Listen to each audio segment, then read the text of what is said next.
महाराष्ट्र सरकार हिंदुत्ववादी सरकार होने के बाद में मुसलमानों को न्याय और इंसाफ देने में कहीं भी शिंदे सरकार, आदरणीय मुख्यमंत्री एकनाथ जी शिंदे साहब, देवेंद्र जी, अजीत दादा कहीं कम नहीं है। मैंने तो आपको इतना बताया कि निजाम सरकार जब थी, जब कितना बजट आता था ये संभाजीनगर औरंगाबाद को, ये महाराष्ट्र को, वो भी चेक करो और आप कितना मिलता है ये चेक करो।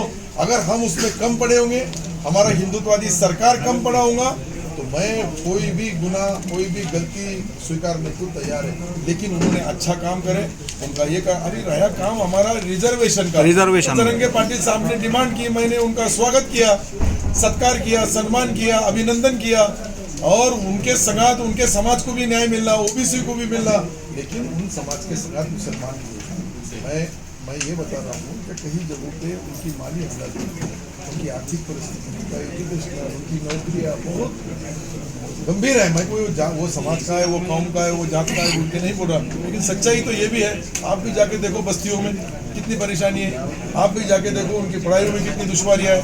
तो ये सब चीज़ उनको हमको इसमें लाइन में लाने के लिए महाराष्ट्र सरकार का माइनॉरिटी डिपार्टमेंट ये सोच रहा है कि जो बच्चे एजुकेशन नहीं करते उनको एजुकेशन मिलना, अभी जो स्पर्धा परीक्षा में जाना है उनको उतना टैलेंट होकर आना पड़ेगा। उसके लिए हम एक बच्चे पे 40 लाख रुपए खर्चा कर रहे हैं, वो 40 लाख महाराष्ट्र सरकार खर्चा करेगा, बच्चा उधर से टॉप पर बन के आएगा और अच्छा धंधा करेगा। और मार्टी का जीआर कब निकल रहा है? नहीं, ये तो सुन ले पहले पूरा, ये दो बीच में लाते, फिर ये भी नहीं होता वो भी नहीं होता। तो ये मेरी बात सुनो, ये पहली बार सरकार ने ये फैसला किया, मुस्लिम एजुकेशन के अंदर उनको रिजर्वेशन मिलना चाहिए, अच्छे टॉप के स्कूलों में, कॉलेजों में उनको एडमिशन मिलना चाहिए। उसके तरफ से महाराष्ट्र सरकार, मुझे लगता है कि जल्द से जल्द एक ऐसा जीआर निकालेगा कि वहाँ उनको पढ़ाई की ये जो मुख्य प्रवाह में उसमें उनको लाना पड़ेगा और वो लाने की हम कोशिश कर रहे हैं। रहा सवाल मार्टी का, तो मैंने बोला कि मार्टी का कैबिनेट में यहाँ से जब गया, आयुक्तालय का उद्घाटन करके वहाँ जाया, हमारी मैडम से बनाया, अब हमारे पास सेक्रेटरी के पास बैठ के दोनों डीसीएम और सीएम साहब की सही होगी और कैबिनेट में आएगा, उसकी भी कॉपी दे दूंगा। हर कैबिनेट में हम कुछ ना कुछ माइनॉरिटी के लिए करते हैं और माइनॉरिटी एक मुसलमान ही नहीं है, माइनॉरिटी के अंदर जू है, जैन है, पंजाबी है, बौद्ध है, ऐसे 7 अलग अलग जू जात से लेके तो ये आयुक्तालय में क्या काम होने वाले अभी जो चालू हुआ? आयुक्तालय का मतलब अभी भी समझा नहीं, तुम पत्रकार हो गए तो नहीं, हमको मालूम है, जनता के लिए बोलो। तो जनता का ही काम सुनो। यहाँ जो है माइनॉरिटी डिपार्टमेंट का वक्फ बोर्ड का कंट्रोल वहाँ रहेगा, उनका वरिष्ठ बोल के। वहाँ जो है आज मौलाना आजाद फाइनेंस कॉर्पोरेशन है, उनका कंट्रोल वहाँ रहेगा। आज जो माइनॉरिटी डिपार्टमेंट का पैसा खर्च होता है वो हुआ क्या नहीं हुआ, उसका कंट्रोल वहाँ रहेगा। उसके बाद हमारे जो छोटे छोटे यूनिट चलते हैं, वो मदरसा, हमारा एक मदरसा बोर्ड को भी हम 2 लाख के बजाय अभी 10 लाख रुपए कर दिए। 10 लाख उनको देंगे तो वो सही गया कि नहीं गया, वो जिस चीज़ के लिए दिया गया उसका कंट्रोल है कि नहीं है। और आयुक्तालय यहाँ नहीं है, ये आयुक्तालय का नीचे हर डिस्ट्रिक्ट के अंदर ऑफिस रहेगा, वो उससे कनेक्ट रहेगा। 86 पद मैंने मंजूर किया, 86 तो 86 पद उनके रहेंगे और वो यहाँ के आसानी से काम करेंगे, ताकि वक्फ बोर्ड के अंदर कभी अगर एक आधा मस्जिद का इनाम है, एक आधा दरगाह का इनाम है, एक आधा वक्फ बोर्ड की प्रॉपर्टी को कोई अलग से मिलनेवाट लगा रहा है, उसको वहाँ लेना पड़ेगा, उसको कंट्रोल करना पड़ेगा। महाराष्ट्र सरकार ने और एक ऑर्डर काढ़ा है। मैं तो देवेंद्र जी ने 2016 का जीआर बताया, मैं नया कुछ नहीं बताया। 2016 में देवेंद्र जी ने एक जीआर काढ़े थे कि जितनी भी वक्फ प्रॉपर्टी किसी भी व्यक्ति के नाम पे, खासदार, आमदार, मंत्री, उद्योगपति या लीडर या पुढारी कोई भी जात का होगा, उसको राउंड मारना और वहाँ वक्फ बोर्ड का नाम लिखना। ये अंबानी की प्रॉपर्टी अपने हाथ में लेंगे वक्फ बोर्ड, अंबानी की सबकी बात करा बम्बई जी।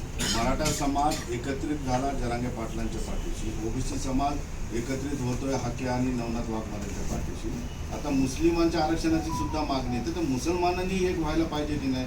मुसलमान एक कसे होतील? कारण एकीशिवायचं राजकारण पुढे होणार नाही। एकी असेल तर काय पदरात पाडून येते हे तुम्हाला वेगळं सांगायची गरज नाही। यांनी एक महत्वाचा प्रश्न जे बोलले त्याच्याशी मी सहमत आहे की एकी तुम्ही सकाळी फजर की नमाज के बाद जो लेना लगे तो देखे नहीं आपने, कमालोगे? मुस्लिम समाजाने ज्या एकीने मतदान केलं ते काही लपलेलं नाहीये, 2-5% सोडले आमच्यासारखे, तो बाकी सर्व एक लाईन मध्ये जुडलेले, मी भी जुडून जाईल कधी। इशारा दे दिए, चांगली गोष्ट आहे, लाईन मध्ये कांग्रेस में आने का इशारा दे दिए साहब ने। हे सुद्धा पाहणं गरजेचं आहे। ही लाईन जे मी बोलू लागलो, ओबीसी बांधो, हे मराठा बांधो, एक मोठा भाऊ आहे ओबीसी बांधो, छोटा भाऊ आहे, आणि त्याच्या आजूबाजूची लाईन सर्व जोडली तर एकनाथ शिंदे साहेब याच्यावर उपाय काढणार, रामबाण औषध काढणार. मी तुम्हाला गॅरंटीने सांगतो का ह्याच अधिवेशनामध्ये याचा काय राहील ते त्यांच्या मुखातून विधानसभेमध्ये घोषणा करतील अशी माझी अपेक्षा आहे. आणि मुसलमान समाजाला जे काही उच्च न्यायालयाने रिझर्वेशनाचा शिक्कामोर्तब केलेला आहे तो निश्चित हा सरकार त्याच्याबद्दल विचारविनिमय करू लागला. नवीन आता तुम्ही सत्तेत आहात, तुम्हाला ते करू देतील का?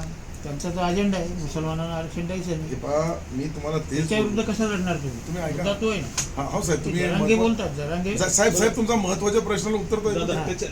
नाही, नाही, एक यांचं उत्तर द्या. माझं उद्या हाँ, मुस्लिम आरक्षण मुस्लिम आरक्षण मिलेगा क्या आपकी सत्ता में?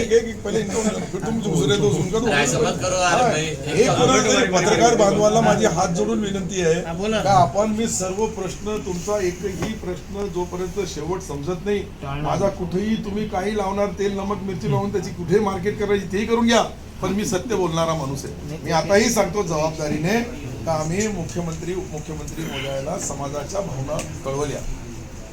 उच्च न्यायालयाचा जो निर्णय झाला होता तोही एज्युकेशनच्या बाबतीत कळवलं, आणि त्याच्यावर मी त्यांनी निर्णय देताना मी अजून एक शब्द बोललो, आताही बोलतो तुमच्या समोर, का ज्या वेळेस निजाम सरकार होती त्यावेळेस बी आम्हाला इतका निधी नाही मिळाला जितका निधी शिंदे सरकारने देवेंद्रजीने आम्हाला अजितदादांनी दिला.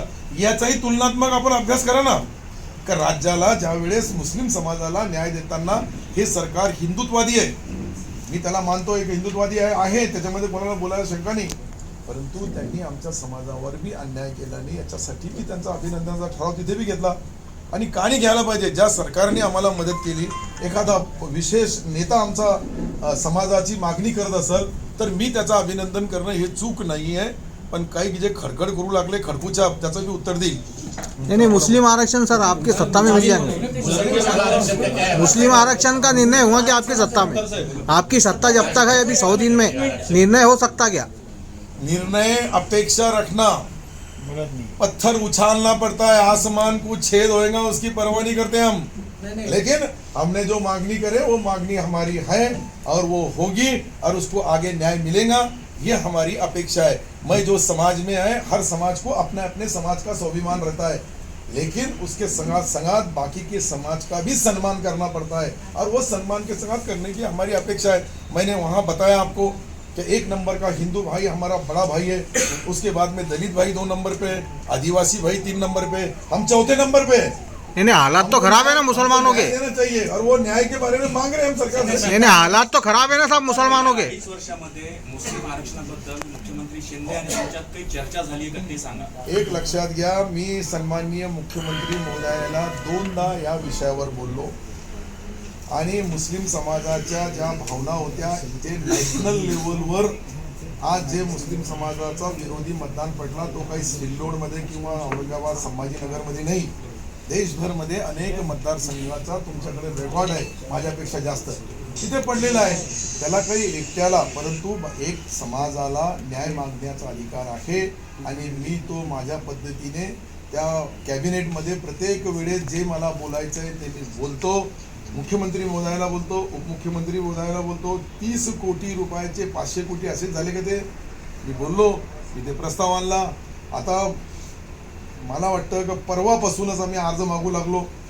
आदिवासी आणि मागासवर्गीय बांधवांचा आणि ओबीसीसाठी जसे मुलं 200 कॉलेजेसमध्ये जातात PG करायला, त्याला 40 लाख रुपये खर्च होतो, तेही महाराष्ट्र सरकारने मंजूर केला. ह्या वर्षी पहिल्यांदा मुस्लिम समाजाची मुलं ही विदेशच्या ज्या जगाभरामधल्या 200 कॉलेजेस आहेत त्याच्यामध्ये त्यांना ॲडमिशन, ये सर्व मी बोललो. मार्टी का भी जीआर नहीं निकला अभी तक. मार्टी का भी जीआर आने वाले 2 कैबिनेट के अंदर हो जाएगा. एक ही जिसमें पूरे कर लेंगे तो बोलेंगे फिर ये सरकार हिंदुत्ववादी है का मुसलमानवादी है, तुमको ही बोलने के लिए लगाएंगे. पण आता आरक्षणावरून